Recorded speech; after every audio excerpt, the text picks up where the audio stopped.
ഭയങ്കര നെഗറ്റീവായി ഈ അനുമോളും നെവിനും തമ്മിലുള്ള ഇഷ്യൂസ്. ഈ വെള്ളം കോരി ഒഴിച്ച് ഭയങ്കര പ്രശ്നം, നെവിനെ താക്കീത് ചെയ്തു. പക്ഷേ തൊട്ടടുത്ത വീക്കിൽ നെവിന് അതിഭീകരമായ സപ്പോർട്ട് കിട്ടി. എന്താ കാര്യം? ബിഗ് ബോസ് നെവിനെ ഒരു ടാസ്കിൽ പെർഫോം ചെയ്യാതെ മാറ്റി നിർത്തി. അപ്പം ബിഗ് ബോസ് എന്ന് പറയുന്ന ഒരു വലിയ ടീം നെവിൻ എന്ന് പറയുന്ന ഒരു മത്സരാർത്ഥിയെ അവഗണിച്ചു. അവഗണിച്ചാൽ പ്രേക്ഷകൻ ചേർത്ത് പിടിക്കും. അവഗണിച്ച സമയത്ത് പ്രേക്ഷകൻ പറഞ്ഞു, മോനെ നീ വിഷമിക്കണ്ട, നിനക്ക് ടാസ്കിലൊന്നും പെർഫോം ചെയ്യാൻ പറ്റത്തില്ലെങ്കിൽ നിൻ്റെ കൂടെ ഞങ്ങളുണ്ട്. ആ വീക്കിൽ അനുമോളുമായിട്ടുള്ള വിഷയങ്ങളെല്ലാം പ്രേക്ഷകർ മറന്നു. തൊട്ട് മുന്നത്തെ വീക്കിൽ താഴെ നിന്ന് നെവിനെ അടുത്ത വീക്ക് എത്തിയപ്പോഴത്തേക്ക് അവർ വോട്ട് കൊടുത്ത് മേളിൽ കയറ്റി.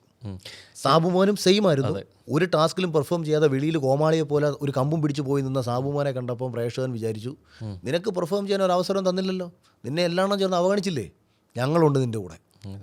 ഇതാണ് നെവിൻ്റെ കാര്യത്തിൽ. പക്ഷേ ക്രൂവിൻ്റെ ഒരു ബോധപൂർവമായ ശ്രമമായിരുന്നു. അതായത് ആക്കുന്നതിൻ്റെ കാര്യം ബാക്ക് ടു ബാക്ക് കിട്ടിയ വാണിങ് പിന്നെയും തെറ്റിച്ചുകൊണ്ട് ചെയ്യുന്നു.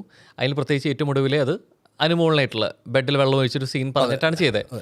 പക്ഷെ പണം ഏറ്റവും ആവശ്യമുള്ളതാണ്, പണം ആർക്കും ആവശ്യമില്ലാത്തതിന് പണത്തെക്കുറിച്ച് നേരത്തെ സംസാരിക്കുന്ന രണ്ടുപേരും ഒരാളാണ് നെവിൻ. ശരിക്കും നെവിൻ അവിടെ മാറ്റി നിർത്തുന്ന സമയത്ത് ചിലപ്പോൾ മറ്റൊരു കണ്ടസ്റ്റൻ്റ് ആണെന്നുണ്ടെങ്കിൽ ഇത് എടുക്കാൻ പറ്റില്ല, ഈ ടാസ്കിൻ്റെ ഭാഗമാകാൻ പറ്റില്ല, ചിലപ്പോൾ അതിൽ നിന്ന് മാറി നിന്നിട്ട് ഒരു ആക്ട് ഉണ്ടാവാതിരിക്കുന്നതന്നെ. നെവിൻ ആകുമ്പോൾ ചെയ്ത സാധനം എടുക്കരുത് പറയുമ്പോഴും എടുത്ത പുള്ളിയുടേതായിട്ട് ക്രിയേറ്റ് ചെയ്ത കുറേ സംഭവങ്ങളുണ്ടായിരുന്നു. അപ്പോൾ ഒരു പക്ഷേ നെവിൻ്റെ സൈഡിൽ നിന്ന് ഇത്തരം ആക്ടുകൾ കിട്ടുമെന്നുള്ള ബോധപൂർവമായ ശ്രമം കൊണ്ട് മാറ്റി നിർത്തിയതാന്ന് തോന്നുന്നു.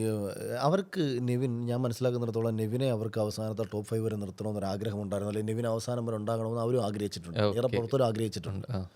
അപ്പോൾ അതാ പറയുക, അപ്പോൾ വോട്ടിംഗ് മാനദണ്ഡം ആവുന്നില്ല പലപ്പോഴും. വോട്ട് ഉണ്ട് നെവിന്, വോട്ടില്ലെങ്കിലും ഇത്തരത്തിൽ ക്രൂ ചിന്തിച്ചു കഴിഞ്ഞാൽ നിലനിർത്താൻ പറ്റില്ല. ഇതിന്റെ പിന്നിലുള്ളവർ വിചാരിച്ചാൽ ഒരു മത്സരാർത്ഥിക്ക് പോസിറ്റീവാക്കി വോട്ട് കൂട്ടാൻ പറ്റും, വോട്ട് കുറയ്ക്കാൻ പറ്റും. ഒരു മത്സരാർത്ഥിക്ക് വോട്ട് കൂട്ടാൻ പറ്റുന്ന ഏറ്റവും ബെസ്റ്റ് പരിപാടിയാണ് ലാലേട്ടനെ കൊണ്ടങ്ങ് തെറി വിളിപ്പിച്ചാൽ മതി. ചില വിഷയത്തിൽ പ്രേക്ഷകർക്ക് ശരിയല്ല എന്ന് തോന്നുന്ന ഒരു വിഷയത്തിൽ പ്രേക്ഷകരുടെ ചിന്തയ്ക്ക് വിപരീതമായിട്ട് ലാലേട്ടൻ ഒരു മത്സരാർത്ഥിയെ ഫയർ ചെയ്ത് കഴിഞ്ഞാൽ പ്രേക്ഷകർ ആ മത്സരാർത്ഥിയുടെ കൂടെ നിൽക്കും. ലാലേട്ടനെ പ്രേക്ഷകർ തെറി വിളിക്കും. അപ്പം അതിൻ്റെ ഉദ്ദേശം എന്താ?